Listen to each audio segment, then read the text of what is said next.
네, 이준석 개혁신당 정강정책위원장 모시고 다양한 정치 현안 여쭤보도록 하겠습니다. 어서 오십시오. 네, 안녕하세요. 일주일이 금방 가요. 아, 그렇네요. 그새 또 늘었죠. 예. 몇 명입니까? 지금 한 5만 이제 1,700명, 600명 되는 것 같고. 예. 아, 방금 전에 김용남 의원이 6만이라고 얘기하셨는데. 그건 기본은 오프라인 이제 가입자 수까지 얘기하는 건데. 예. 오프라인 가입자 수는 저희가 이제 후보 출마할 사람들이 조금씩 모으고 있는데. 예. 지금 저희가 추계로는 한 5천 명 정도 모은 것 같다. 생각합니다. 그렇구나. 그건 이제 근데 속된 말로 이제 전산화 시키는 작업이 필요하니까 네. 저희가 지금 중앙당 창당 실무가 바빠가지고 아직 못 하고 있는데 꽤 많이 모이고 있습니다. 그렇구나. 그럼 전국적으로 그 뭐 5개 시도당 위원회 설치하고 이런 것은 문제가 없는 상태. 이미 6개까지 신고 들어갔고요. 6개요? 예, 당원 수로는 11개까지 됩니다, 지금. 당원 수로는 11개. 예, 그리고 지금 그래서 정의당은 넘은 건가요, 그러면? 정의당이 4만 8천인가 그렇더라고요, 당원이. 아, 예, 그건 예. 이미 한참 전에 넘었다. 예. 이렇게 말씀드리고. 예. 그리고 이제 천하람 위원장이 이제 그 자기 면이 서려면 전남도 차야 된다. 아, 전남. 예. 근데 되긴 되더라고요. 오, 전남도 찼어요. 예, 예, 예. 그렇구나. 그러면 그야말로 전국 정당화 하면서 첫 출발을 하게 된다. 20일인 거죠? 이번 주 토요일인가요? 그렇죠. 예. 근데 뭐 김용남 위원장 얘기 들어보니까 네. 여기저기서 전국 팔도 경향각지에서 나도 그 자리에 앉고 싶다. 이러저러한 사연들이 엄청 들어오고 있다면서요. 제가 이제 대구에서 지난번에 창당 전에 저희가 네, 행사했을 때 행사했을 때 1,600명 정도 이렇게 행사 때. 엑스코에 자리 메워주셨거든요. 엑스코. 예, 예.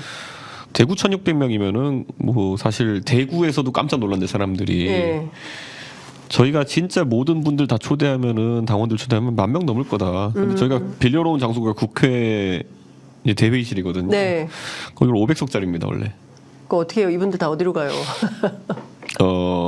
그 트럼프가 그 지지자들이 의회를 점령해가지고 문제된 적이 있었는데 저희는 뭐 국회 본회의장 들어가야 되는 거예요. 국회 본청은 아니더라도 저희가 의원 회관을 점령하는 사태가 발생할지도 모릅니다. 근데, 그렇구나. 예. 예. 어제 미래대연합 창당준비위원회 그 출범식이 있었잖아요. 예.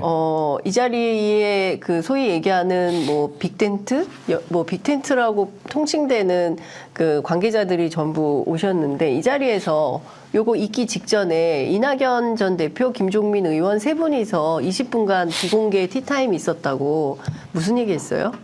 제가 그걸 애초에 처음에 이제 그 미래대연합 창당준비위원회 한다 그래가지고 네. 나 이번에 절대 이거 안 한다 그랬어요. 그게 뭐예요? 지난번에 그 양양세 의원님 출판기념회 갔더니만은 예. 거기 온 사람들 5만 사람 다 껴가지고 네. 또 이제 다 같이 왔으니까 사진 찍자고 앞에 나오면 또 이렇게 훅 손들고 하는데 그게 뭐 제가 주최한 행사가 아니라 제가 개그로 간 행사니까 그거 선택권이 없잖아요. 네. 근데 꼭 그렇게 찍고 나면은 드디어 빅텐트 가나 뭐 이런 거 기사 나가지고 저는 사실 그런 생각으로 가는 게 아니라 그냥 양자 의원이 뭐 출판하신다길래 축하하러 가는 건데 네. 자꾸 그런 식의 정치적 해석이 있어가지고 네. 제가 김종민 의원한테 말했어요. 네. 나 이번에 그 의원님 창준이 하시는 거 가가지고 절대 이거 안 한다. 실제로 그 창준이 때 영상을 보면요. 네. 사회자가 이거 하자 그러면 저 하지 말자 그러면 저 도망가요. 네. 그래서 그냥 같이 서서 그냥 이거 박수 치면서 사진만 찍고. 네. 근데 이 빅텐트니 뭐니 연대니 하는 게 우격다짐을 할 게 아닙니다. 그렇게 자꾸 모여서 몰려다니면서 이 손 들고 사진 찍고 이게 좋은 모양새가 아니거든요. 네. 그래서 제가 봤을 때는 결국 이 빅텐트에 주요한 객체들이 있다고 하면은 네. 뭐 제가 뭐 주도하는 세력과 이낙연 총리가 주도하는 세력 그리고 현역 의원들이 뭐 민주당과 국민의힘 가리지 않고 누가 오느냐 이런 게 이제 네. 발생할 텐데 예. 그 정도로 담백하게 이야기를 해보자. 예. 그리고 나 다시는 이거 안 한다. 그러니까 딴 데서 만나자 그랬더니 뭐 그럼 스타벅스다 이렇게 된 거거든요. 그래서 그래서 그 찻집에서 20분 동안 얘기를 제가 김종민 의원한테 김종민은 아니고 다른 분한테 이제 예. 원칙과상식 의원 중에 다른 분한테 전화했던 게 예. 옛날에 우리 대선 때 윤석열 대통령이 입당하기 전에 제가 건대 입구에 가자 그래가지고 그 밖에 치킨집에서 밖에서 언론이 네. 투명하게 그렇게 대화하는 모습이 오히려 국민들에게 보기 좋을 것이다. 행사장 가서 이거 하는 것보다는 그랬더니만은 알겠다 그러니 스타벅스를 잡더라고요. 아니 그건 아니 스타벅스는 아니고 다른 걸 잡긴 했는데 예.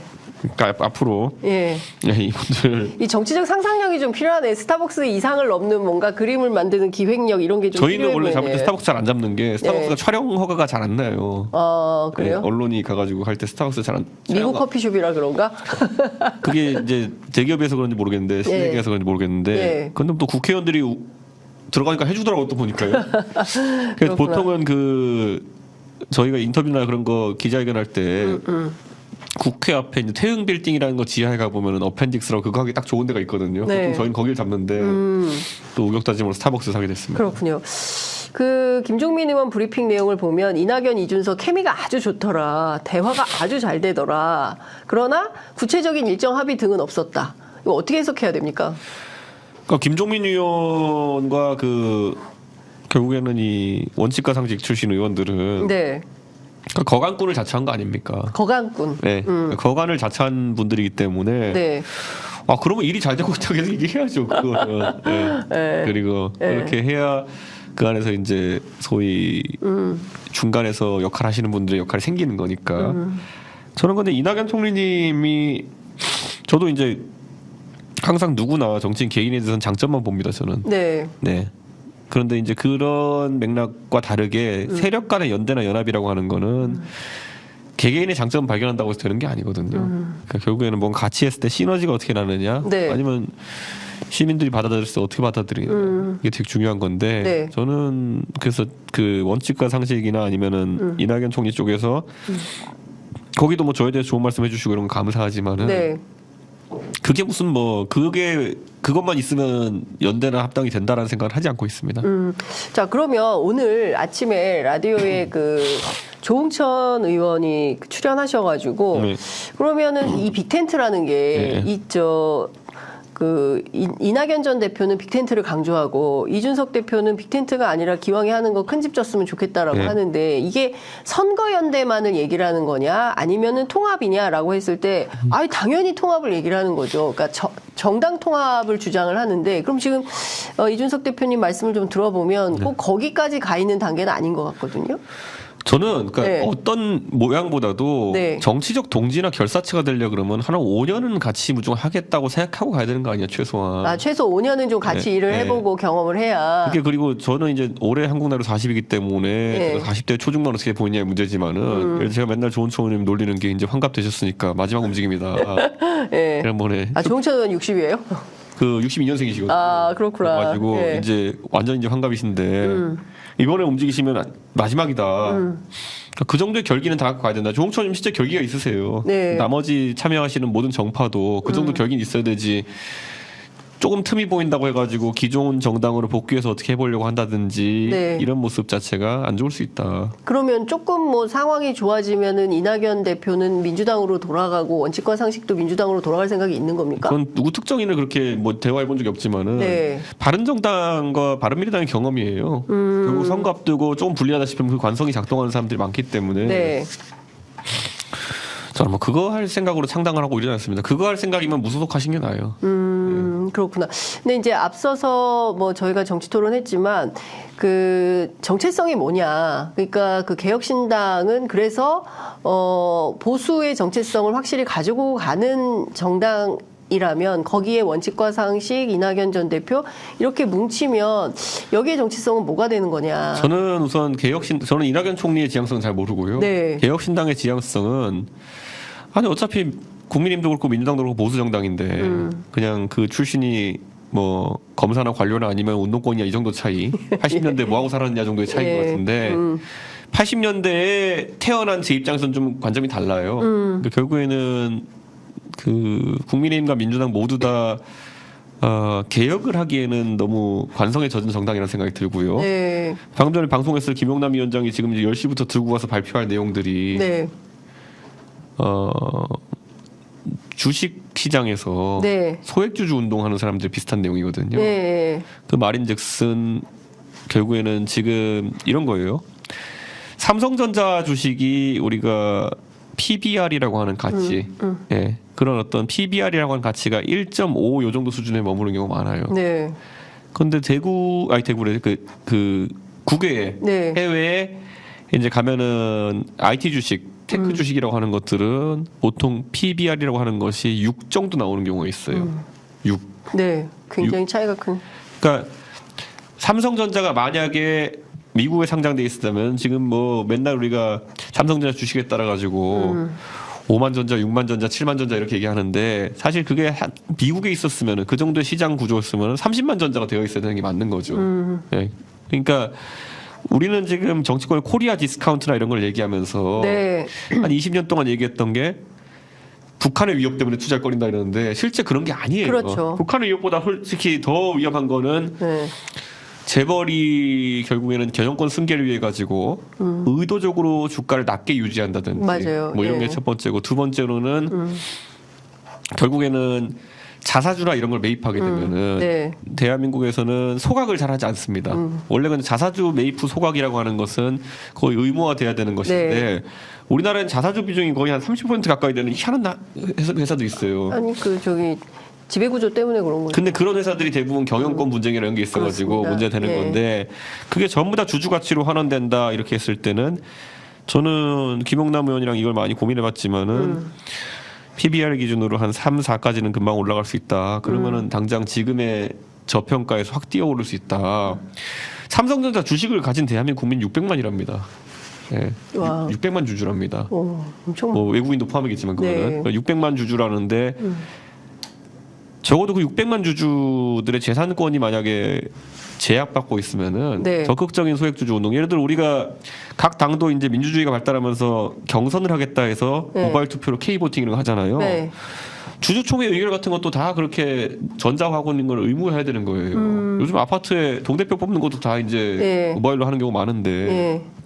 그렇게 해야 사실 저는 주식 시장이 활성화되고 네. 우리 국민들의 자산이 대부분 그 주택에 편중되어 있기 때문에 나라가 이 꼴인 겁니다 지금. 그러니까요. 예. 예. 그 개개인의 부채 비율이 높은 이유는 다 전세 대출이니 아니면은 그 주택담보대출이니 해가지고 레버리지가 상당히 높은 자산 구조를 보유하고 있기 때문에 집값이 내려가면은 가게가 무너지고 그럼 집값을 유지하기 위해서 또 정권이 힘써야 되고 네. 그러다 보면 젊은 세대는 또 그 집값을 부담하기 어려워지고 이런 악순환의 반복이거든요. 은행만 돈 불리는 거죠. 모든 사람을 빚을 지게 만들었으니까 수없이. 네. 그러니까 의식주 중에 주를 하기 위해서는 기본적으로 몇 억씩 빚지고 시작하는 게 기본인 나라에서 무슨 소비가 일어나겠으며 무슨 투자가 일어나겠습니까? 그래서 저는 차라리 그 돈이 주식시장에 흘러가도 있으면은 기업이 어쨌든 투자를 유치해 사람을 뽑기도 쉬워지고 그리고 거기에 따라서 배당 소득도 많아지고 주주 환원이 높아지면 네. 완전히 틀을 바꿔야 되고 그게 개혁입니다. 저는 개혁신당이 이런 주제들. 근데 이걸 옛날에 김용남 의원이 그 국민의힘에서 할 때는 그랬다면서요. 맨날 기업 눈치 보고 이렇게 한다고 했다는 거 아닙니까? 네. 근데 그 김용남 의원을 이름 한자로 풀었으면은 예. 용기 용자의 남자입니다. 아 정말이요? 설마 아니겠죠? 맞아요. 진짜요? 네. 용기 있는 남자예요? 그러니까 이름 자체가 용남이야? 이름부터가 용기 있는 남자입니다. 아 용기 있게 한번 해보는 거예요. 그러니까 우리 당에 이제 이름들이 다 그래요. 뭐 용남, 예. 뭐 철근 막 이런 거 있잖아요 보면은. 그러네. 예, 예. 그래가지고 아니 근데 저는 그 이제 96년에 참여연대에서 1996년, 95년 요때 소액주주 운동, 재벌개혁 운동을 네. 처음 시작했어요. 맞아요. 그래서 예, 그 10개 주식들 가지고 전부 들어가서 이른바 이제 주주 참여 민주주의를 실현해 보겠다라고 했었고 그리고 투명성을 위해서 굉장히 사실 앞서 말씀하신 정확하십니다. 코리아 북한 때문에 그런 게 아니라 투명성이 담보가 안 되니까 네. 이게 투자를 잘 못하는 거예요. 이거 그리고 개혁하면 엄청난 일입니다. 이거. 가장 한심한 게 뭐냐면은 기업들이 우리가 보면은 뭐 결국에는 소액주주들을 솔직히 물먹이기 위해서 네. 그 물적 분할 이런 거 해가지고 새로 회사 차리고 이렇게 하잖아요. 맞아요. 예, 그 LG화학에서 LG 에너지 솔루션 만들고 이럴 때도 사실 그 안에서 소액주주들의 의견이 반영됐으면 그런 식의 그 물적 분할과 상장이 이루어졌겠습니까? 네. 굉장히 중요하다 봐요. 그렇습니다. 예, 저는 이런 것들 다 개혁신당에서 손대겠다. 예. 또 저희가 뭐 이게 이런 거 하기 위해서 하는 게 뭐 행동주의 펀드 하는 분들도 있고 한데 네. 적어도 제도적으로 저희는 주주들의 자산 가치를 올바르게 평가받도록 하겠다. 예. 그러니까 국민의힘 찍어봤자 가게 먹고 사는데 보태면 안 돼요. 예. 개혁신당 찍어야지 이제 예. 먹고 사는데 보태면 되는 거지. 그러니까. 옛날에 국민의힘은 낙수 경제론이잖아요. 네. 예. 이건희 회장님이 잘 되시면 너희에게 하사를 해줄 것이다 맞아요. 이거잖아요. 예. 이게 아니라니까요. 그러니까 그거 아니라고 얼마나 오랫동안 얘기를 했습니까? 그러니까 이건희 회장님이 잘 되시면 너희도 잘 될 것이야. 이건희 회장님 100을 먹으면 너희도 0.1을 먹을 수 있을 것이야. 이런 거에서 벗어나 가지고 그게 아니라 삼성전자 주식을 한 주 들고 있는 사람이면은 주식만큼 먹을 수 있다가 네, 사실 공정한 거거든요. 그게 돼야 공정과 상식인 거죠, 사실은. 그러니까 저는 개혁신당이 그래서 보수냐 진보냐 의미가 무의미해요. 지금. 예, 사실 민주당에도 보면 삼성 장학생 얼마나 많습니까? 사실 이 사람들 예? 맨날 어디 가서 정의로운 척하지만은 정작 노무현 대통령 집권하니까 그 삼성 장학생들이 노 대통령 둘러싸고 다 삼성 경제연구소 방식대로 나라를 운영하라고 했던 거 아닙니까? 그러니까 지금 사실은 촛불혁명 이후에 이런 거 하라 그랬던 거거든요. 국민들이 소액주주 운동, 그다음에 기업의 투명성, 그다음에 이제 부동산 문제, 네. 그리고 교육개혁, 뭐 연금개혁, 노동개혁, 뭐 이런 것들 다 하라고 했는데 사실 그게 다 안 됐던 거죠. 그러니까 개혁신당이 이런 의제를 하나하나 선점하면서 발표를 하고 있기 때문에 전 다른 정당들도 조금 긴장감을 가지고 정책 대안을 내는 노력을 해야 된다. 이제 이런 말씀을 좀 드리겠습니다. 이거를 저희가 정책 내고 만약에 개혁신당이 잘 될 거라고 생각하시는 분은요. 네. 그 굉장히 우리가 지적하는 문제점을 많이 보유하고 있는 그 회사들이 있어요. 경영권 분쟁이 있는 곳들, 자사주 비율이 비정상적으로 높고 네. 주주 배당이 비정상 적고 뭐 이런 게 있어요. 네. 여러분께서 잘 판단하셔가지고 개혁신당 테마주를 찾아보시기 바랍니다. 네. 대표님 제가 이것 좀 여쭤볼게요. 그 제가 어제 원칙과 상식에 네. 소속돼 있는 국회의원 한 분하고 통화를 길게 했는데 네. 그 이번 주에 빠르면 일종의 통합을 위한 어떤 그 논의 테이블을 시작하게 될 거다라고 얘기를 했거든요. 그래서 왜 웃으세요? 담당자가 김용남 의원인데 어지간히 아 그래요? 네. 김용남 의원님은 네. 주타협 방향이 지금 그쪽이 아니에요? 윤석열 정부예요. 지금 오늘 아마 방송하고 하셨을 텐데 맞아요. 주타협 방향이 지금 반윤이에요. 네, 그렇기 때문에 아마 김용남 의원님은 그렇게 연대나 이런 거 있어가지고는 큰 관심이 없다. 아니 담당자니까 우선 임하실 네. 텐데 네. 주타협 방향 아니다. 네. 그러면 실제로 이낙연 전 대표 측과 원칙과 상식 의원들과 그다음에 이준석 개혁신당이 합쳐져서 새로운 연대 틀로 이번 총선을 치룰 가능성 설 전에는 합친다라고 얘기를 하는데 그게 아닐 수도 있는 겁니까? 아, 설 전에는 솔직히 저는 빠르다는 생각을 좀 해요. 설 전에는 빠르다. 네, 설이 지금 얼마나 남았냐? 지금 20일 정도, 예. 아니, 30일 정도, 20일 정도 남았나? 30일 정도 남았다. 예. 근데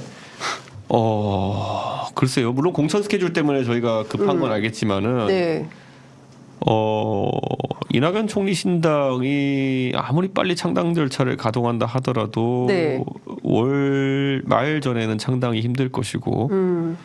그럼 창당하자마자 합당하는 거는 사실 그 당 입장에서도 그 당에 가입하신 분들 입장에서 당황스러울 거거든요. 네. 그럼 저희야 이제 20일경에 이제 창당 절차 완료하고 이번 주죠. 예. 개별 행동을 좀 하고 개별 약진을 좀 할 기회가 있는데 그러면 창당 자체가 이제 합당용 창당 같이 되잖아요. 네. 그래서 그 모양새가 좀 안 좋을 것 같기도 하고 무엇보다도 저는 개혁신당에 있는 구성원들도 네. 예.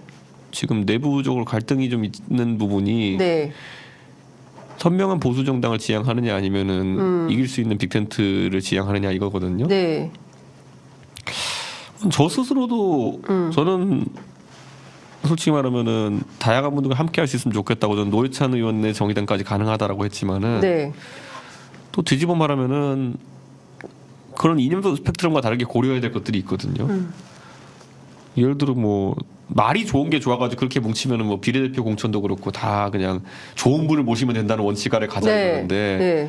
그 바른미래당 때 안 해본 줄 아십니까 그런 거 제가. 네, 그 바른미래당 말은 다 좋게 시작한 다음에 네. 나중에 가가지고 뭐 공관위에서 노원병 이준석 자르고 김근식 넣으려고 하다가 당 완전 나락으로 보내는 사람도 있고요. 네. 그게 그렇게 안 돼요. 그러니까 저는 그런 거 똑바로 말 안 하고 두리뭉실하게 말하는 사람 보면 오히려 나중에 난리치려고 그러나 이런 생각하거든요. 그렇구나. 네. 근데 그러면 지금 말씀하신 두 가지 노선, 선명한 보수 정당으로 할 거냐, 아니면 이길 수 있는 빅텐트를 칠 거냐. 첫 번째, 그러면 이분들하고 합치면 이기는 빅텐트가 됩니까? 그러니까 이기는 빅텐트라는 건 누구와 합치냐보다 어떻게 합치냐가 더 중요한 것이고 네. 왜 합치느냐도 중요합니다. 그렇죠. 그러니까 저는 그거는 서두른다고 되는 게 아닙니다. 네. 저는 그래서 제가 외람되게도 이낙연 총리 측에 네. 전달했던 거는 이낙연 총리께서 호남 지역 행보나 이런 걸 두려워하시지 않고 네. 좀 전격적으로 했으면 좋겠다. 그러면 그게 주목을 좀 받을 것이고 호남 지역 행보를 해라. 저도 그렇고 천하람 위원장도 그렇고 우리가 또 도울 수 있는 건 돕겠다. 그래서 그러다 만약에 호남 관련 행보나 이런 게 좋은 평가를 받고 저희도 도울 수 있는 게 있고 공동 행동이라도 좀 할 수 있는 게 생기면은 국민들이 봤을 때 저거는 좀 모양새가 좋다 이렇게 생각할 거 아니겠습니까? 네, 대표님 아시는 것처럼 이낙연 전 대표가 호남에서 좋은 평가를 못 받고 있고 지지율도 높지 않다. 그래서 원칙과 상식에 속해 있는 의원들도 사실 이낙연보다는 나는 그 개혁신당 쪽하고 하고 싶어 이런 분위기인 것 같더라고요. 그래서 제가 말하는 게 더더욱 그렇기 때문에 이낙연 총리께서는 정면 돌파하셔야 된다. 정면 돌파해야 된다. 저도 제가 당 차리면서 했던 말이 뭐냐면은 보통은 제3당 한다 그래가지고 수도권 중심 정당 이런 얘기 하는데요. 그건 좀 제가 봤을 때 오히려 피해가는 느낌입니다. 예를 들어 보수 정당에서 나와가지고 결국에는 지금의 보수 정당이 잘못했다. 그러니까 새로운 어떤 보수적 가치를 세우고자 창당했다라고 한다면은 본질에서 붙는 게 제일 세죠. 그래가지고 비록 예를 들어서 뭐 가서 이길 수도 있고 깨질 수도 있지만 깨진다 한들 예를 들어 우리가 가진 생각에 뭐 얼마가 동의해 주신다 이것도 다 성적표라고 보거든요. 그게 마치 수도권에 가가지고 이제 3자 구도에서 약간 뭐 어부지리 비슷한 선거를 치르려고 한다 이런 거는 결과가 나와서 그것도 질 수도 있고 이길 수 있지만은 해석이 불가능해요. 해석이 불가능해요. 저는 그래서 그런 것들 때문에 정면 승부 좀 해보고 싶다. 이낙연 총리도 그러셨으면 좋겠다. 정면 돌파를 하자. 아니 뭐 계란 좀 맞으면 어떻고 가가지고 뭐 물 좀 맞으면 어떻고 우리나라 국민들이 도전하지 않는 사람을 가볍게 보는 거지. 도전해서 만약에 또 잠깐은 또 싫은 소리 하고 이런 분들이 있을지 모르겠지만 그분들도 애정 때문에 그렇게 하시는 거지. 단기적 관점에서는 그게 오히려 득이 될 거다. 이건 어떻게 보십니까? 이낙연 전 대표가 세대 통합론 얘기했어요. 본인 70대고 실제로 이낙연 전 대표와 함께하겠다고 선언한 이석현 국회 부의장 72, 신경민 전 의원 70, 최은열 전 의원 73, 뭐 이렇거든요. 그러니까 이런 70대들과 이준석 전 대표와 함께하는 분들은 대체로 젊은 분들이잖아요. 그러니까 과거에 그 소위 이제 세대 포이론으로 지난 대선에서 승리했던 것을 그대로 적용해서 이번 총선에서도 이른바 세대 통합론으로 해볼 수 있다라고 주장을 하는데. 같은 동등 비교가 가능합니까? 어떻게 보세요? 이런 주장은? 지금 개혁신당의 지지층 주력이 돼가고 있는 나이대가 40대, 50대입니다. 4050이에요? 2030이 아니고? 그러니까 이렇게 보셔야 되는 게 옛날에 세대포이론이라는 게 동작하는 방식은 기존의 보수 정당이 하도 2030에 나락을 찍고 있기 때문에 그거를 중간 정도로만 가져오는 것만으로도 세대포이론이 성립했어요. 왜냐면 6070 세대가 인구가 많았으니까. 근데 개혁신당은 최대한 어느 세대에서든지 확장성을 높여가야 되는 것이고 지금 개혁신당에 가장 많이 들어오는 지지층은 뭐냐면은 40대 50대 화이트 칼라층인데 대선에서는 윤석열 대통령을 뽑았으나 그 이후에 실망해가지고 잠시 민주당으로 이탈했던 사람들이 돌아오는 느낌이 좀 있습니다. 그게 가장 세요 느낌이. 이런 정치적 포지션을 가진 분들이 많다. 그렇죠. 그렇기 때문에 이게 실제로 그래서 선거 때 각 당에서 분석에 들어가고 민주당 내 전략통들은 이제 개혁신당이 오히려 민주당 표를 또 뺏어갈 수도 있다는 분석을 하기 시작한 것 같아요 최근에. 근데 이것도 근데 민주당이 착각인 게 대선 때는 어차피 이게 민주당 표가 아니었어요. 그러니까 제가 분석하는 저희는 당장 당원 명부를 계속 보면서 이게 파악하니까 느껴지는 건데 대선 때 윤석열을 찍었으나 그 이후에 이탈해 있던 층이 다시 이제 복귀되는 정도 이렇게 하는 겁니다. 예를 들어 이런 거예요. 2022년 7월 초에 저윤리 징계하면서 윤석열 대통령의 갤럽 지지율 50%에서 30% 초반으로 쭉 떨어집니다. 그때는 이제 대선 직후였기 때문에 저에 대한 지지층이 덜 이완됐을 때니까 실제 한 17, 18 정도 이탈한 거죠.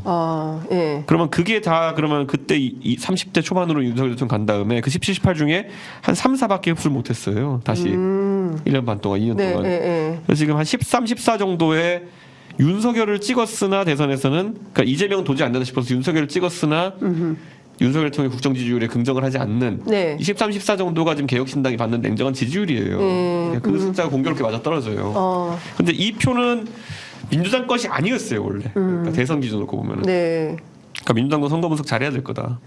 그러니까 그게 그러면 과거에는 정의당이었을 수도 있고 무당파였을 수도 있고, 그러니까 이른바 이제 저는 이제 이런 건데, 지난 이제 대만 총통 선거에서 커먼저 대만 네. 민중당 후보가 3위를 했지만 이분이 중도인데 어떤 중도냐면 그 민진당에서 중도, 그 다음에 국민당에서 중도, 이 양쪽에 네. 그러니까 개혁 보수와 뭐라고 해야 됩니까? 진보는 아니고 뭐라고 해야 되나? 뭐라고 표현해야 됩니까? 하여튼 이 중간에 있는 분들이 모여서 이제 커먼저 현상을 만든 이런 건데, 그러면 지금 개혁신당의 포지셔닝이 이렇다고 한다면 이낙연 전 대표 원칙과 상식과 굳이 같이 할 필요가 있습니까? 그러니까 두 가지 특성이 있는 거죠. 네. 예를 들어서 지금 많은 사람들이 예측하기로 국민의힘 일방주의가 문제가 된다라고 했을 네, 때 예. 공천 난장판이 벌어질 거다 이런 것들 예, 예상하고 예, 있잖아요.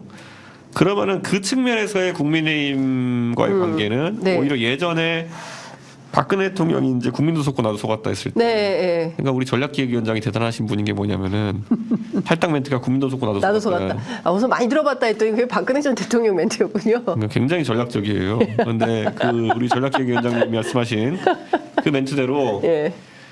공천 파동이 일어났을 때 그 당시에 그 2008년도에 18대 총선 때 네. 보수가 거의 200석 했거든요. 네. 근데 그 중에서 153석인가를 한나라당이 하고 친박연대가 13인가 하고 친박 무소속연대가 15인가 했어요. 네. 그래서 결국에는 공천 파동으로 인해서 28석 정도가 보수에서 이탈했던 거거든요. 그러면 그 28석 정도는 보수 진보 이런 거 아니면 중도 이런 거의 개념이 아니라 네. 진짜 억울하게 당한 사람들. 그 이런 거죠. 뭐 예를 들어 그 당시에 공천 피해자 모임 같은 느낌이었고. 예, 예. 저는 그런 게 어느 정도 있긴 있을 거예요. 제3지대 이번에. 네. 근데 그것과 더해서 이념적 지향은 어디냐 했을 때 아까 말했던 것처럼 양대 정당이 보수 정당이라기보다는 기득권 정당 또는 그렇죠. 개혁을 할 수 없는 개혁이란 걸 입에 꺼낼 수 없는 정당이다. 그래서 그 컨셉을 선명하게 대비선을 그으려고 그래요. 아, 개혁신당에서. 예. 그래서 지금 제가 이거 말고도 저희가 공약으로 예고했던 게 영부인의 지위와 대통령 가족의 역할에 대해서 그것 좀 진짜 궁금해요. 어떤 거예요? 영부인의 지위는 이제 그 사실 지금 많은 사람들이 김건희 여사를 떠올릴 것이고 네. 가족의 어떤 그런 받을 수 있는 의정과 특권에 대해서는 지난 문재인 대통령 시절에 문다혜 씨가 사실 친정에 가서 산다고 그러고 청와대에 있었죠. 청와대에서 아들과 함께 거주한 게 네. 사실 규정이 없기 때문에 이게 틀린 건지 맞는 건지 얘기할 수 없지만은 제가 봤을 땐 적절하진 않습니다. 그런데 이게 명문화되어 있지 않기 때문에 틀렸다 맞았다가 안 되는 거거든요. 네. 그리고 예전에 예를 들어서 노태우 대통령 시절에도 그때는 생각해 보면은 87년이니까 노소영 관장이나 아니면 노재현 변호사 같은 분들이 네. 20대였을 거 아닙니까? 네. 그러면 그때는 어떻게 했을까 이런 궁금하기도 하고 잘 알지만은 김영삼 대통령 시절도 김현철 소장 같은 경우에 네. 여러 가지 문제가 있었잖아요. 맞습니다. 그리고 근데 이렇게 특검을 거부한 적은 없었어요. 그 DJ 때도 그러니까 그런 네. 거니까 가족의 처우가 무엇이 맞느냐. 네. DJ 때도 보면 뭐 김홍일, 김홍범 의원이 나이가 있으셨으니까 그렇다 쳐도 김홍걸 의원님 젊으셨잖아요. 네. 굉장히 30대셨을 거예요 그때. 예. 그때 아마 미국에 유학 가 있었을 거예요. 미국가 그 있었구나. 집은. 예. 그리고 또 그다음에 나중에 대통령 형들 문제됐었고 그러다 보니까 네. 전 이런 것들에 대해 가지고는 좀 꼭 김건희 명문화해 여사를 볼 필요가 바라보는 게 아니라 네. 이런 게 있어요. 저는 지금 김건희 여사 같은 특별한 케이스지만은 예. 미국에는 예를 들어 힐러리 클린턴 같은 경우에는 클린턴 대통령 시절에 예, 예. 영부인으로서 특별 임무를 맡아가지고 굉장히 많은 일을 했어요. 그래서 논란도 많이 됐어요. 미셸 오바마도 그렇고 네. 이런 부분은 특임을 맡아가지고 오히려 영부인이 정책 결정이나 아니면 이런 행사 같은 데서 역할을 했던 적이 있거든요. 저는 그러니까 이게 꼭 요즘 이제 우리가 옛날에는 유경수 여사, 뭐 김옥수 여사 이런 분들에게 네. 현모양처로서의 역할을 많이 기대하고 그래서 한복 입고 다니시고 이렇게 하셨지만은 네. 뒤집어 말하면 앞으로는 여성의 교육 수준이 올라가고 그러면 이게 영부인이 됐던 아니면 여성 대통령이 돼가지고 뭐 영부군이 됐든 간에 네. 배우자의 역할도 중요할 수 있다. 그렇죠. 그럼 이분들의 역할과 받을 수 있는 의전 이런 걸 정리하는 게 중요할 것 같다. 네. 이런 생각이고 예. 또 이제 이기인 의원하고 논의하면서 확장해서 논의할 수 있는 게 이것도 이제 얘기하면 특정인을 상정하는 것 같아서 민감하긴 한데 예. 지자체장의 어쨌든 부인들 같은 경우에도 예. 이번에 뭐 그 김혜경 여사 같은 경우에는 예전에 뭐 그것 때문에 형사적으로도 문제되고 했지만 네. 또 반대로 요즘 들어보면은 이런 것 들려요. 그 국민의힘 소속 모 단체장인데 네. 굉장히 이제 예를 들어 김진태 지사예요. 그러니까 김진태 지사인데 김진태 지사가 강원도 지사잖아요. 네. 네. 강원도는 땅이 워낙 넓어요. 네. 그러니까 서울시장이랑 다르게 강원도는 여기저기에서 예를 들어 김진태 지사가 춘천에 있는 행사를 갔다가 동해에 있는 행사 갈 수가 없어요. 헬기 탈 거 아니면은. 네. 그러다 보니까 김진태 지사 사모에게도 어디 행사 참석해달라 이런 요청이 굉장히 많대요. 그리고 그게 중요하고요. 네. 근데 의전이나 이런 것들에 대해서 아니면 받을 수 있는 혜택, 하다못해 가는데 교통비 지원을 받을 수 있냐, 아니면은 밥을 공급을 먹을 수 있냐 이런 네, 것들 네. 같은 것도 명확하지 않아가지고 지금은 김진태 지사는 깔끔하게 자기 사비로 다 쓰고 있대요. 네. 아니 근데 이거는 정말 필요한 일인 것 네, 같아요. 네. 그러니까 뭐 좀 혼재돼 있지만 힐러리 클린턴 같은 경우에는 당시 보건복지 정책에 네. 본인이 막 역할을 하고 이래서 공화당으로부터 공격도 많이 받았던 거고 미셸 오바마는 좀 그거랑 다르게 공익 활동을 하는 것이고 네. 그러나 이제 한국의 부인들은 대표 혹시 한국 부인회라는 거 있는 거 아세요? 모릅니다. 한국 부인회라는 들어는 봤는데 뭐 하는지 이게 모르겠네요. 전두환 이후에 생긴 거예요. 이순자 씨가 만든 건데 그래서 해외에 파견 나간 공무원들 네. 그다음에 심지어 기자들도 부인들 모임이 있어요. 그래서 나갈 때 살다가 나갈 때 그 전별금도 줘요. 뭐 군인도 아닌데. 근데 이런 게 후진적인 문화가 굉장히 그렇죠. 많아요. 그러니까 그런데 우리 사회가 그 선진국 대열에 들어섰고 그리고 정치도 많이 발전돼 있고 뭐 사회 경제 문화적으로 했지만 이런 후진적인 요소가 굉장히 많이 있어서 이것을 구체적으로 규정해 놓는 것은 굉장히 중요한 개혁적 의제가 될 수 있을 것 같다는 생각이 드네요. 예. 예. 이런 거 같은 걸 건드리고 싶습니다. 근데 이게 사실 예. 서로 민감해요. 왜냐하면 이런 거 하자 그러면은 국민의힘은 이건 니네 김건희 여사 때문에 하는 거지 이렇게 생각할 거고 네.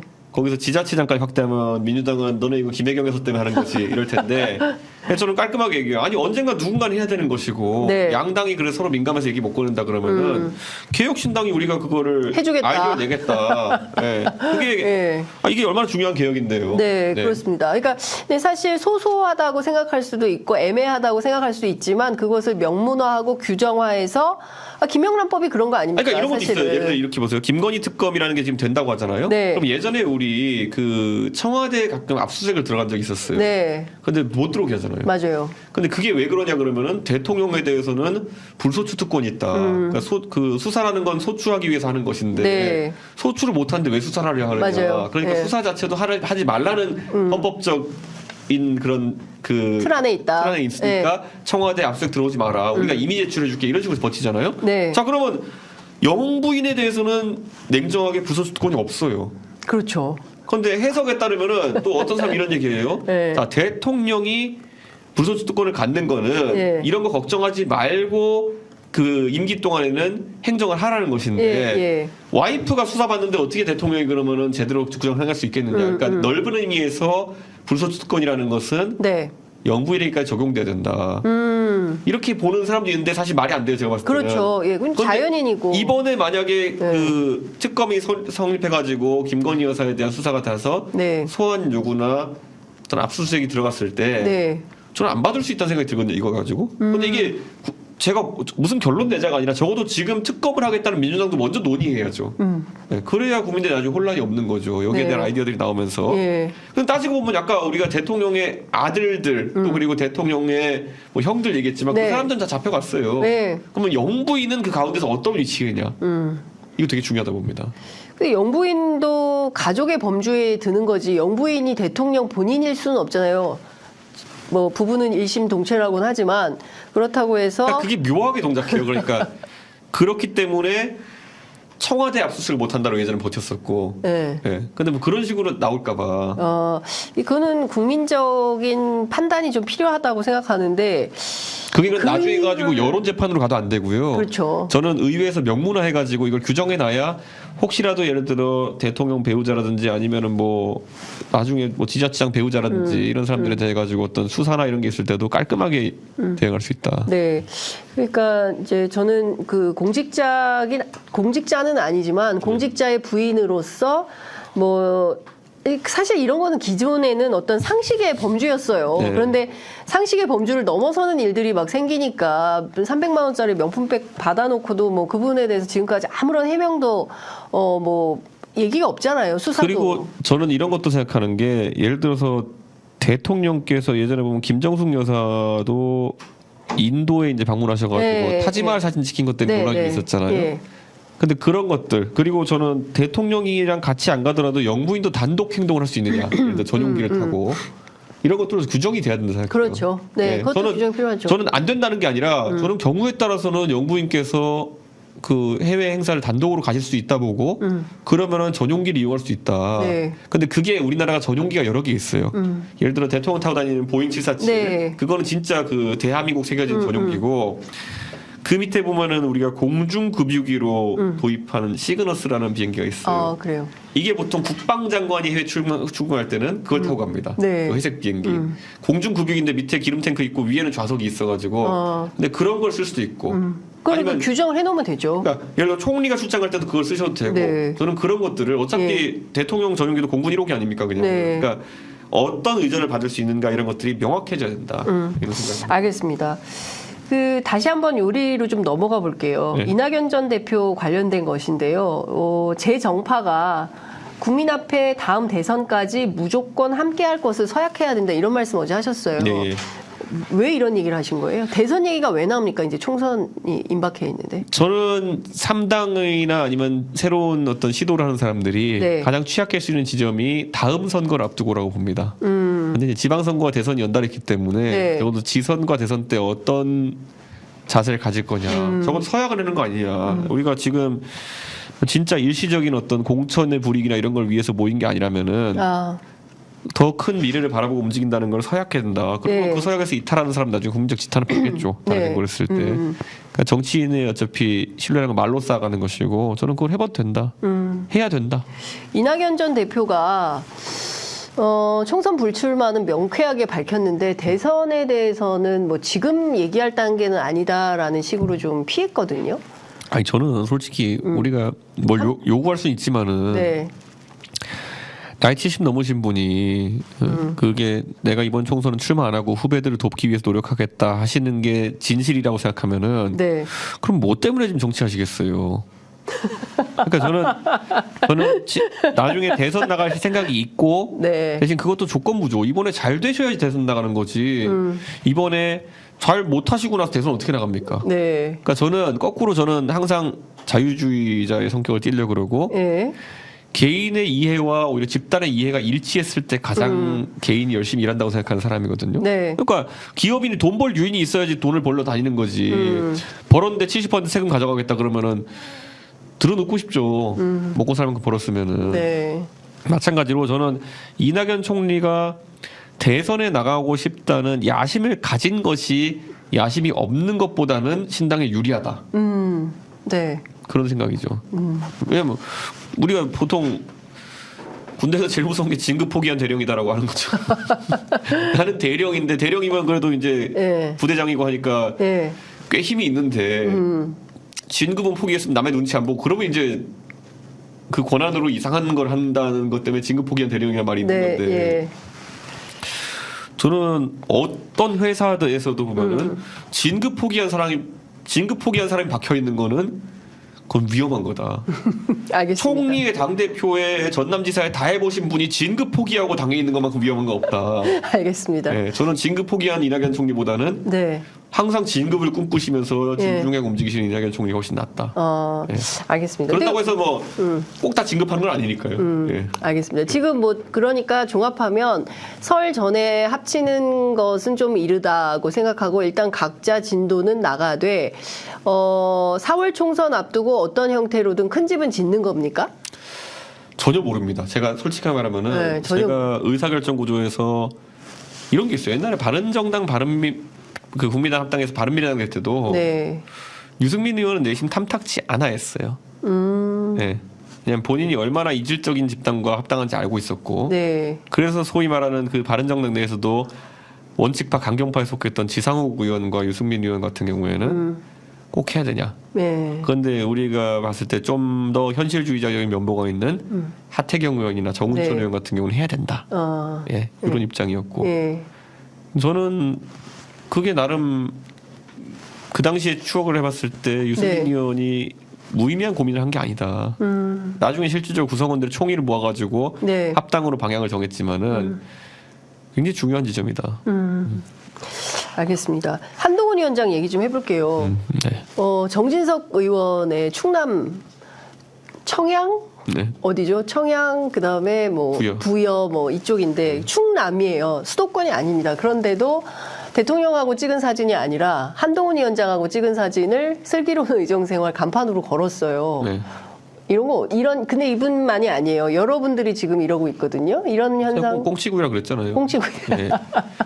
그럼 한동훈 위원장 꽁치예요? 정당이 횟집이라고 한다면은 네. 우리 집은 회가 맛있어요를 광고해야 되는데 여당이 우리 집은 회가 맛있어요가 아니라 우리 집은 콘치즈를 잘합니다. 네. 아니면 우리 집은 꽁치가 맛있습니다. 이거 네. 하는 거는 의미가 없어요. 우리 집은 미역국이 맛있습니다. 아니 그게 이제 시작된 거잖아요. 본격적으로. 그러니까 저 전략이 먹히겠냐고요.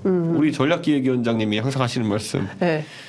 전략이 있긴 한데 망하는 전략이다. 그래서 하여튼 우리 전략기획위원장님이 네. 절대 틀린 말씀하시는 분이 아닙니다. 아니 근데 이제 지난주에도 콘치즈 말씀도 하시고 했는데 네. 결과적으로는 이제 계속 콘치즈를 밀고 있어요. 꽁치구이를 밀고 있고 네. 뭐 윤석열 대통령과 김건희 여사는 화면에서 완전히 지워버리고 그리고 이제 한동훈 위원장 중심으로 해서 선거를 치러보겠다. 그러면 이게 김용남 위원장의 주장에 따라 망하는 전략이 될지 승리하는 전략이 될지. 근데 가는 데마다 막 인산인해고 막 360도 셀카를 찍고 이러고 있는 거 아닙니까?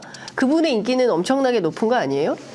자연 비율로 보시면 되고요. 네. 뭐냐면 제가 항상 얘기했지만 지금 우리가 여기 여의도 밖에 나가가지고 길에 걸어다니는 사람 중에 네. 빨간색 목도리나 빨간색 잠바를 입고 다니는 사람의 비율이 얼마인지를 보면은 단언코 지금 앞에는 0명입니다. 근데 한동훈 위원장이 가는 행사장에 네. 그 자연 비율보다 높은 비율로 빨간색 목도리, 빨간색 자켓, 무슨 빨간색 모자를 쓰고 있는 사람들이 있다 그러면은 네. 그 군중이 일반 군중일 수가 없는 겁니다. 그 군중은 일반 군중일 수가 없다. 그래가지고 옛날에 황교안 대표 맨날 사람 불러가지고 네. 다 동원되는 상황 속에서 네. Y자로 이렇게 손 들고 서 계시고 이런 네, 거 사진 많이 봤잖아요. 맞아요. 네. 그거 즐기기 시작하면요 선거 그냥 트는 거예요. 제가 이렇게 생각해요. 제가 대선 때 거꾸로 하도 후보가 그러고 다니길래 네. 당신 그러면 진짜 죽어요. 그러면서 내가 그래서 시켰던 게 뭐냐면 그거 아닙니까? 저기 지하철 인사. 지하철 앞에 가지고 해라. 여의도역에 와서 했잖아요. 네. 여의도역이면요 그래도 반은 윤석열 찍고 반은 윤석열 안 찍는 사람들이었던 거예요. 네. 제가 김은혜 후보 경기도지사한테 첫날 시킨 데가 어딘지 압니까? 어디예요? 부천역. 부천역. 어우 힘들다. 거기는 7대 3이에요. 네. 김은혜 안 찍은 사람이 7이면 김은혜 찍은 사람이 3이에요. 그런 데서 봐야 되는 거예요. 옛날에 네. 황교안 총리님이 이제 저는 항상 황교안 총리님 좋아한다고 말씀드리지만은 네. 선거를 처음 해보시다 보니까 네. 무슨 문제가 있었냐면 종로에 출마하셨는데 사무실이 저 원래 고등학교를 해화동에서 나와가지고 네. 종로를 좀 아는데 네. 무조건 종로는 해화동하고 창신동에서 승부가 납니다. 네. 근데 그때 황교안 총리님은 여기 광화문 비슷한데 어디 사무실을 갖고 계셨거든요. 네. 광화문이랑 종로 쪽에 걸어다니는 사람 중에 종로 구민은 100명 중에 1명이 안 됩니다. 그럴 거예요. 걸어다니는 사람 중에. 네. 거기 뭐 일산에서 오고 막 오도로 출퇴근하니까요. 네. 거기에 그러니까 차려놓으시면 아무도 못 보거든요. 보통 보면 창신동과 해화동으로 가야 되는 거고. 네. 제가 그래서 황교안 대표한테 한번 여쭤봤어요. 그때 회의 자리에서 대표님 요즘 분위기 어때요? 그랬더니만은 너무 좋다 가보니까 어디 가셨습니까? 평창동. 네. 평창동에 걸어다니는 사람들도 많지 않은데. 그러니까 그 담벼락이 너무 다 볼 수 없는 집들 그런 데 아닙니까? 그러니까, 맞아요. 그러니까 그거는 황교안 총리님이 선거를 처음 해보시니까 모시는 분들이 뻔히 해화동 창신동 간 분위기 어떤지 아니까 네. 거기 모시고 간 거 아닙니까? 네. 근데 저는 딱 그거예요. 그러니까 저는 지금 제가 대표 처음 되고 나서 제가 가겠다고 한 데가 어디냐면 저라고 뭐 영남 일정 돌리기 안 시켰겠습니까? 그 당의 사무처에서 짜워가지고 네. 아니다 우리는 지금 대선 앞두고 있으니까 무조건 확장성이다. 첫 일정이 새만금이었어요. 지역 일정이. 네.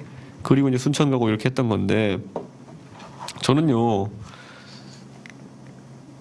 왜 김종인 이준석은 지금까지 박근혜 이후로 처음으로 선거를 이겼던 당대표들인데 네. 왜 김종인 이준석은 첫 행보를 다 호남으로 가져가고 그렇게 했을까에 대해 가지고 저 인간들이 바보라서 그래라고 생각할 게 아니고 왜 그랬는지 한번 생각해볼 필요가 있어요. 그 구조적인 그 생각을 해야 되는 건데 네. 아직 그 생각 못 하는 것 같아요. 근데 계속 민주당을 때리잖아요. 그러니까 민주당에게 약속을 요구하고 있거든요. 뭐 불체포 특권, 그 다음에 그 무슨 재판 걸린 사람들 세비 반납 뭐 이런 등등에 대한 요구를 하면서 민주당을 계속 때리지만 지지율은 안 오르고 있거든요. 그 백날 안 되는 게 뭐냐면 똑같아요. 그럼 민주당에서 너 김건희 해봐 이렇게 나올 거거든요. 그러니까 어떤 전략이에요? 그러니까 한동훈 위원장이 아무리 그 정의를 얘기해도요. 네. 너 그럼 김건희 특검 찬성해봐 이렇게 나오면 이게 더 커요 사실은 국민한 지금 네, 아이템으로는. 왜냐면 세비 반납이나 이런 거는 늘 흘러간 아이템이거든요. 근데 현안이거든요 김건희 특검은. 그러니까 이 방향에서 붙어서는 될 수가 없어요. 지금 민주당이 지금 공천 때문에 워낙 혼란스러워서 아무 말도 안 하니까 저것도 이상한 건데. 이게 만약에 어제 TV 토론 자리라도 만약에 와서 공식적으로 하는 얘기면요. 세비 반납에 뭐 받아라. 그럼 민주당이 자신 있게 그래 김건희 특검 받으면 우리도 받겠다. 네. 그래 보면 누가 불리해지겠어요? 그러니까 국민의힘이 훨씬 불리해지는 거죠. 네. 제가 민주당에 있는 사람이면요. 저런 배팅볼을 준단 말이야 이럴 거예요. 저 완전 배팅볼이에요. 무슨 뭐 세비 반납에 무슨 뭐 그거. 오케이 그거 받으면 김건희 특검 받아라. 절대 답 못하는 거 알거든요. 그러니까 배팅볼을 왜 던진지 모르겠어요. 그러니까 근데 뭐 제2부속실 설치 뭐 국민이 원한다면 그리고 또 뭐 특감 뭐 민주당과 여야가 협의한다면 뭐 검토해 보겠다 뭐 이런 등등의 얘기를 나눴지만 전혀 여론에 미동도 없어요. 특별감찰관을 왜 여야 협의로 해요? 그건 자기가 지명하면 되는 거지. 하기 싫으니까 안 하고 있는 거예요. 그러니까 저는 지금 이제 이 상투적인 멘트나 이런 것들이 지금 보면은 뭘 해도 한동훈 위원장을 그 보수 언론이나 아니면은 이런 곳에서 받아줘가지고 형광등 100개 아우라 이걸 하고 있기 때문에 지금 이제 이 말이 되는 것처럼 보이는 거지. 선거 이대로 안 되겠다 싶어가지고 바로 보수 언론이 돌아서 떼기 시작하면은. 이거. 근데 이미 상당히 때리고 있지 않습니까? 상당히 그러니까 한동훈 위원장에 대해서는 높이 평가하지만 윤석열 정부 뭐 김건희 리스크 계속 얘기를 하고 있잖아요. 근데 제가 전혀 이런 얘기를 하고 싶어요. 제가 옛날에 한동훈 위원장이 법무부 장관 처음 했을 때 그 던킨 도너츠 사건이 있어요. 던킨 도너츠 사건이요? 그게 뭔가요? 제가 언젠가 한동훈 위원장이 법무부 출근하면서 커피를 들고 출근하는 걸 본 적이 있어요. 마치 옛날에 그 문재인 정부 청와대 인사들이 그렇죠. 그 조국과 임종석 그 장면. 던킨 도너츠 보고 되게 신기했던 게 뭐냐면요. 던킨 도너츠는 사실상 미국 동부에 있는 그 셀러리맨이나 이런 사람들이 들고 출근하는 커피예요. 그리고 서부가 이제 시애틀에서 이제 스타벅스가 시작했기 때문에 서부 같은 데서 이제 IT 기업인들이나 이런 사람들이 먹을 것 같은 이미지의 커피가 스타벅스인 거예요. 그래서 그러니까 저희가 이제 반농담적으로 미국 동부에서 대학을 다닌 사람들은 농담적으로 베스킨 도너츠라는 얘기를 많이 해요. 베스킨 도너츠. 네, 베스킨 라빈스와 던킨 도너츠 항상 같이 있어요. 같은 회사 아니에요? 같은 계열? 한국에선 같은 회사인데 뭐 미국에선 달라요. 모르겠어요. 근데 딱 비슷한 느낌이라는 거예요. 베스킨 라빈스의 베스킨과 라빈스가 원래 그 미 해군 수병으로 있다가 미국 해군 함정들은 아이스크림 만드는 기계를 항상 들고 다녔어요. 그래요? 왜냐하면 장병 복지를 위해서 그 태평양에서 일본이랑 싸웠으니까 아이스크림 보급선이 따로 있었어요. 미국은. 그래서 거기서 일하던 친구들이 나와서 만든 게 베스킨 라빈스. 그래서 딱 그 미군 옛날에 보문부했던 동부 쪽에 인구 많았던 지역의 사람들이나 그런 사람들 베스킨 라빈스랑 던킨 도너츠 이렇게 가는 게 있는데 이 던킨 도너츠는 한국에서는 지하철 역사에 있는 거예요. 지하철 역사에 많아요. 그렇죠. 그런데 타워 팰리스에 사는 한동훈 장관이 법무부까지 과천까지 출근하는데 던킨 도너츠 커피를 들고 왔다? 어디서 샀지? 제가 그래서 타워 팰리스에서 과천까지 던킨 도너츠를 검색해봤는데 살 수 있는 동선이 있질 않았던 것 같아요. 정말요? 야, 이준석 대표 대단하다. 그걸 또 확인을 해봤어요? 던킨 도너츠 어디서 파는지? 왜냐면 저도 요즘 던킨 도너츠를 잘 안 사 먹는 게 한국에는 다 지하철역 안에 있는 경우가 많아서 그렇거든요. 아니면 뭐 밖에 있는 것도 있어요. 덕수궁 옆에도 있어요. 이게 있어요. 근데 저는 이게 우연의 일치라고 보고 싶지만 한동훈 장관은 제가 아무리 봐도 누구한테 조언을 받는 느낌이 많이 들어요. 누구한테 받을까? 그러니까 아니면은 이제 조언을 받거나 그런 스타일 잡아준 사람이 펠로폰네소스 전쟁 그것도 이제 들고 가는 거 이런 게 저는 이렇게 해라 누군가가 그런 얘기를 하기 때문에 저 사진이네요. 저거를 과연 관용차를 타고 출근하다가 던킨 도너츠에 들어가면 던킨은 드라이브 스루가 없거든요. 없어요, 맞아요. 예. 던킨 스타벅스는 있지만 던킨에 내려가지고 사서 다시 관용차에 타셨을까? 아니면 운전하는 분한테 던킨 사와라라고 시켰을까? 자기가 가서 직접 샀을까? 예, 여러 가지. 사실 특이한 장면이긴 합니다. 스타벅스 그러네. 드라이브 스루 있잖아요. 예. 저런 하나 이제 되게 이제 이거를 제가 보는 이유는 뭐냐면은 네. 진짜 특이하네. 대선 모드 들어가셨어요 혼자. 네. 대선 모드 들어갔다. 그런 거죠. 그러니까 자꾸 아이템이 등장하잖아요. 네. 그러니까 이런 거잖아요. 네. 저도 이제 이런 거잖아요. 제가 무슨 옷을 입고 간다 이러면은 기자들이 물어보죠. 무슨 의미입니까? 예. 그 정치는 다 그러니까요. 왜냐하면 기자들은 확인하고 싶은 욕구가 커요. 맞아요. 내가 딱 봤을 때 이런 생각이 든다 하더라도 진짜 그 뜻이었는지 알고 기사 쓰고 싶은 욕망이 강하거든요. 아니, 확인해야 씁니다. 그러니까 1992 이런 거 입고 간다는 거는 그거를 그렇게 확인해서 다 써달라는 네. 취지고 실제로 맞아요. 구체적으로 나오잖아요. 네. 그러니까 1992 그 티셔츠도 작년에 출시한 티셔츠인데 옛날 티셔츠가 아니라는 거잖아요. 네? 원래 갖고 있던 티셔츠가 아닌 거가 확인이 됐던 거잖아요. 그래서 저는 이제 그래서 항상 이제 보면 뭐냐면은 그러니까 이분이 여의도 사투리에 너무 익숙한 거 아닙니까? 그러니까 여의도에서 컨설턴트나 이런 사람들이 되게 많이 한 얘기가 뭐냐면은 네. 총선에서 인물로 승부를 해야 되는 것도 있는데 대통령의 인기에 떨어지면은 차세대 대선 주자를 띄워가지고 극복해야 된다. 네. 예, 그게 옛날에 와 있을 때도 뭐 이회창 총재를 띄워보려고 했고 뭐 여러 가지 있었잖아요. 네. 그걸 이제 실천하고 계신 거예요. 그러니까 여의도 문법대로 실천하고 계신 거예요. 네. 그렇기 때문에 저는 뭐 왜 저렇게 하는지 알겠다. 네. 아니 근데 지금 총선이 목전인데 85일, 86일 정도 남았는데 당대표가 대선 행보 혼자서 하고 있으면 이거는 겉도는 거 아닙니까? 그러니까 이런 거죠. 저는 대선 행보 하는 거는 전략적으로는 네. 뭐 검증된 전략을 볼 수 있어요. 근데 그러면 이제 뭐냐면은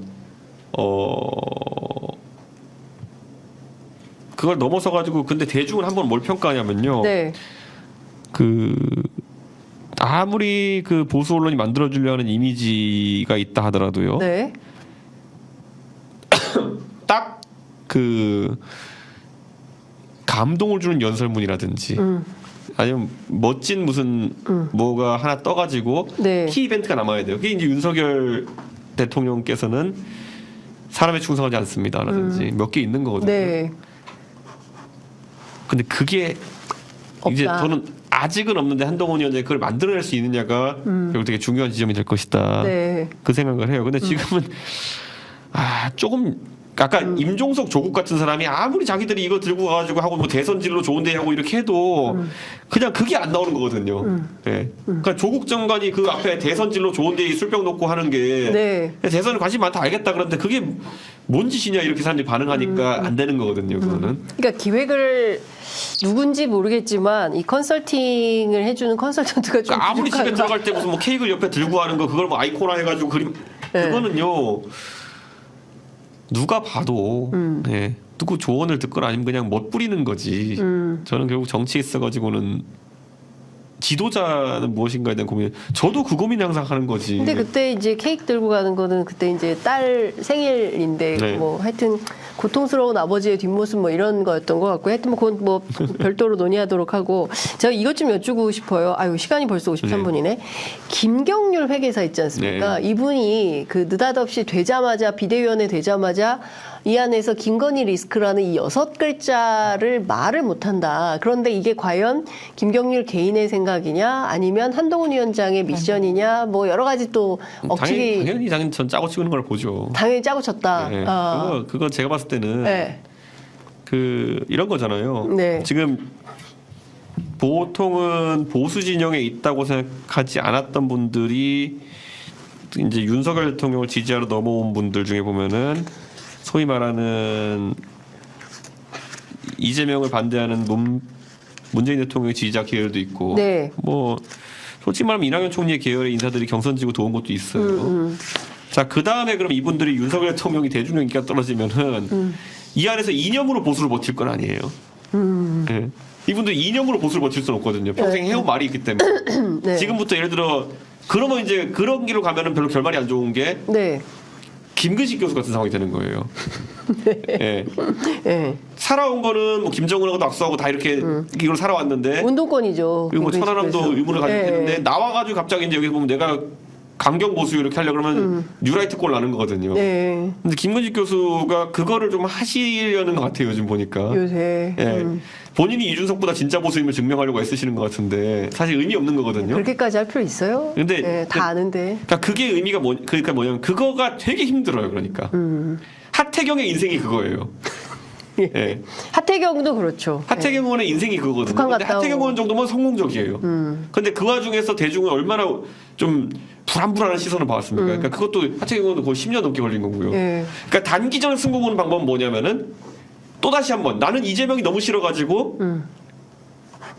그런데 한동훈이 좋아. 이걸 해야 되는 거예요. 사람을 버텨야 되는 거죠. 왜냐 이제는 옛날에는 난 이재명이 너무 싫어가지고 윤석열을 민다 가 됐는데 지금은 야 이재명이 싫다고 윤석열을 미는 것도 아니지 않아 이렇게 주변에서 반응이 그렇죠. 나오니까 네. 이재명이 싫고 대신 나는 이번에는 한동훈은 윤석열이랑 좀 다르다를 이제 얘기하는 거예요. 그러니까 그들만의 세계죠 이제 보면. 네. 그러니까 왜냐면 네. 아까 말했듯이 강골 보수를 할 자신은 없으니까. 예. 그거 우리가 흔히 말하는 전향자가 더 세게 말한다 이 이론인 거고. 그렇죠. 그러면 사람을 추종해야 되는 거거든요. 사람을 추종해. 그러면 이 안에서 이제 사람에 충성해야 돼. 약속대로 하는 거죠. 이제 티키타카 해가지고 뭐 한동훈 네. 위원장한테 뭐 네. 이제 뭐 김건희 여사 대책을 세워야 됩니다. 그럼 한동훈 위원장 나중에 들어준 척하면서 김건희 특검 받겠다 대신 총선 이후에 뭐 이런 걸 대안이라고 내놓을 거예요. 그 조선일보가 일면에 대문짝만 이렇게 쓰기도 그런 거, 했죠. 그러니까 그런 거 하려고 빌드업하는 거다. 어차피 자기들도 이거에 뭐가 대책이 필요한 건 아니까. 네. 제가 참 신당하면서 이제 정치 평론을 안 해주려고 하는데 예. 또 하나 서비스로 해주세요. 지금 한 게 다 서비스죠. 그렇게 할 거다. 나중에 보십시오. 근데 이제 하나만 더 서비스로 여쭤볼게요. 그 한동훈 위원장이 그야말로 지금 대선 행보를 시작한 거잖아요. 네. 예, 그리고 그는 대선 움직임을 계속 하고 있는 건데 윤 대통령이 격노했다는 또 소문이 있어요. 그럼 경로가 일상적이면은 예. 아니 좀 일상적인 편이긴 한데 그래도 이게 대결 구도 양자 대결 구도 비슷하게 되는 거면 네. 이게 굉장히 리스크가 심화되는 거 아닌가요? 그리고 사실상 이렇게 되면 이미 레임덕이다 이렇게 볼 수밖에 없고 아니죠. 이렇게 보시면 돼요. 네. 한동훈 위원장의 행보가 지금 지방 행보를 하고 있는 이유가 뭐냐면요. 네. 윤석열 통해 바운더리 벗어날 자신이 없기 때문이에요. 아. 네. 지금 제가 한동훈 위원장의 위치에 있다 그러면요. 네. 저는 훨씬 더 전격적으로 움직였을 거예요. 예. 그 뭐냐면은 뭐 최상병 건이라든지 예. 아니면 뭐 이런 것들에 대해서 말도 못하고 그냥 가버리잖아요. 치고 나갈 거예요. 예. 근데 그걸 못하는 이유는 자 보세요. 제가 역사적인 관점에서 예. 보수가 거의 넘어선 역사적 관점에서 이제 거의 역사와의 대화를 끝내가는 지점이 5.18입니다. 그 다음 레벨로 어려운 게 4.3이에요. 네. 그 다음이 여순입니다. 여순. 한동훈 위원장 어디까지 가는지 보세요. 5.18까지는 가는데 4.3 못 갑니다. 네. 왜냐? 윤석열 통이 못 가거든요. 윤석열 통이 5.18은 가가지고 소속 의원 전원 끌고 가서 하지만은 네. 4.3은 못 넘는 게 작년 4.3 추념식에 가가지고 뭐 이상한 얘기를 했죠. 가지도 않고 그 전에는 갔는데 가가지고 한덕수 대독으로 맞아요, 대독했다. 한덕수 총리 대독으로 뭐 네. 제주도의 미래 일자 얘기했거든요. 네. 그래서 그 현장에 제가 반도체 있었는데 뒤에서 얘기하고. 욕 나왔어요. 막 제주도민들이 그래요. 네. 저거 뭐냐고 저거 지금 남의 그 제주도 남의 제삿날이잖아요. 그렇죠, 제삿날에. 4.3은 예, 제삿날 가가지고 무슨 미래 먹거리와 예. 일자리 뭐 반도체 이런 거 얘기하고 막 그래. 예. 그래서 저는 예. 한동훈 위원장이 절대 못 넘었을 거다 그거. 네. 한동훈은 윤석열을 넘어설 수가 없다. 아바타네요. 제가 항상 이런 비유를 하는데 공천에도 이 비유하게 하는데요. 네. 제가 미국에 있을 때 딱 이 뉴스를 보면은 되게 비극적인 뉴스들. 그 우리나라는 뉴스가 맨날 어디 불났다 이런 거지만은 미국은 네. 가끔 뉴스 중에 이런 것도 있어요. 보면 온라인에 보면은 네브라스카는 소 농장이 있는데 이런 뉴스. 예를 들어 나무가 있으면은 큰 나무 밑에 거기는 그 축사에 넣어서 소를 키우는 게 아니니까 들판에 방목하니까 비가 쏟아지면 소들이 전부 다 나무 밑에 가요. 비 피하려고 이렇게 가지고 소들이 막 100마리씩 네, 우르거리고 있어요. 나무 큰 나무 밑에서 그러다가 번개 맞아서 다 죽는 그게 가끔 되게 참혹하거든요 사진 보면은. 예. 근데 지금 이제 저는 되게 아쉬운 게 뭐냐면요 국민의힘이 지금 그 단일성을 가져가려고 하면서. 지난번 연판장 사태나 이런 게 증명한 게 뭐냐면요. 전부 다 자기가 봤을 때는 그 나무 밑에 소들이 우르르 100마리씩 다 들어가 있는 거예요. 지난번에 보세요.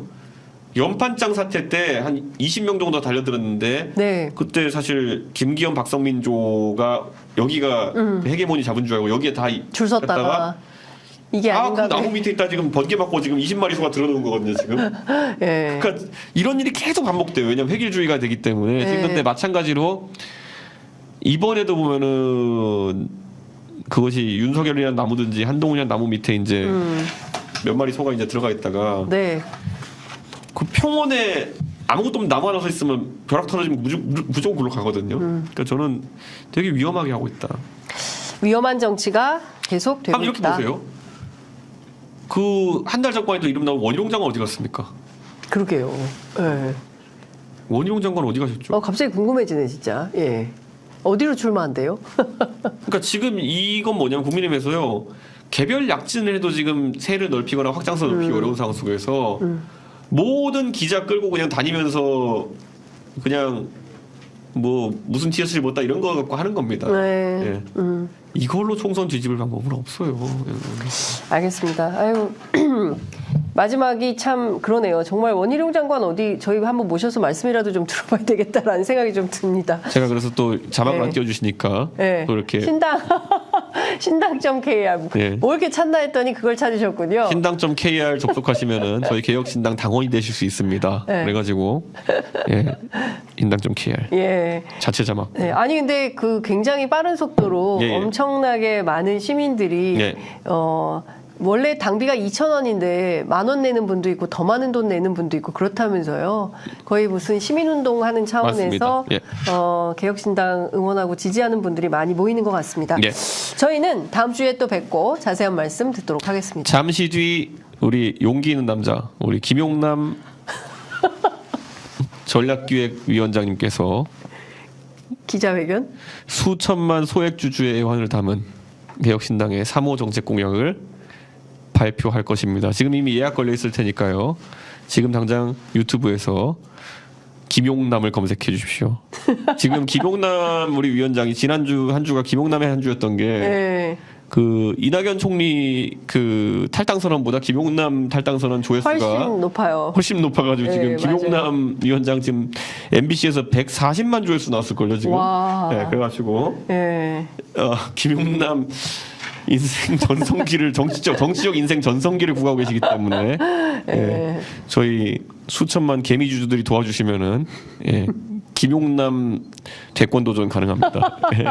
아니 아까 저희 인터뷰하는데 인기가 엄청나더라고요. 막 댓글에 와 용남 뭐 김용남 화이팅 뭐 엄청 걸려요. 천하 용남인이라고 요즘. 그러니까 천하 용남인. 그렇구나. 알겠습니다. 오늘 말씀 여기까지 듣게요. 고맙습니다. 감사합니다.